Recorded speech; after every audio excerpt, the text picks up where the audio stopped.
ચલો આપણે બોર્ડમાં સમીકરણ આગળ દાખલા કરીશું. એમાં ફર્સ્ટ જો 125 / 5 ઓફ 5 આવે છે. હવે જ્યાં પણ તમને ઓફ આવે એટલે તમારે એને ગુણાકાર સમજવાનો છે. પણ જ્યાં ઓફ છે એ ઓફ હોય તો શું કરવું પડે? ઓફ હોય તો ભાગાકાર આપેલો હોય એ પહેલા ભાગાકાર કરવો પડે. ઓફ નો મીનિંગ એ છે. તો આ ઓફ એટલે ભાગાકાર પહેલાનો ભાગાકાર કરવો પડે.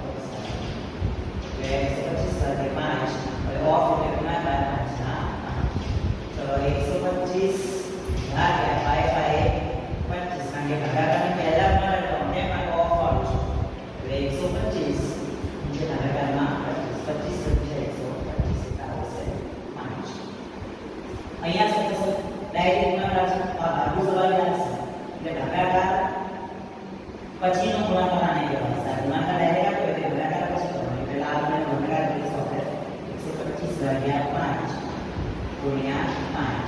તો અહીંયા 5 5 ઉડી જાય તો 125 તો 25 જાય 125 આમાં કે 25 તો આન્સર જુદા જુદા આવશે. હવે આગળ આ દાખલો છે તમારે સમજાઈ લો છો. તમારે એને મેનેજ કરવાનો છે.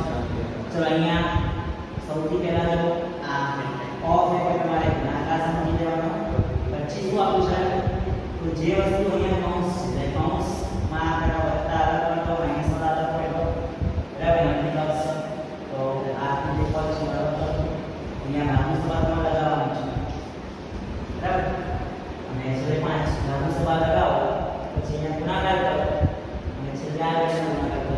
એ આન્સર તમે આપી શકશો અને કોમેન્ટ કરવાનું છે. ચલો જોઈએ 7 × 4 = 32.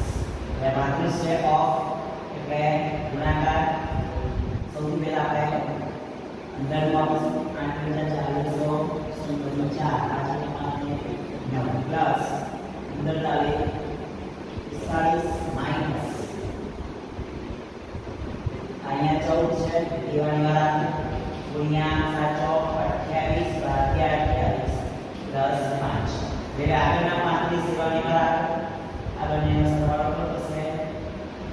135 માઈનસ ને જો 28 ભાગાકારમાં જોડી ગયા કેટલા વધ્યા? 14 પ્લસ 5. ચલો 35 દિવાળીવાળા ગુણ્યા 135 14 પર 5 × 4 = 1 3 × 2 9 પ્લસ 5. ચલો આપણે એનો ગુણાકાર કરી દેજો અને પ્લસ 5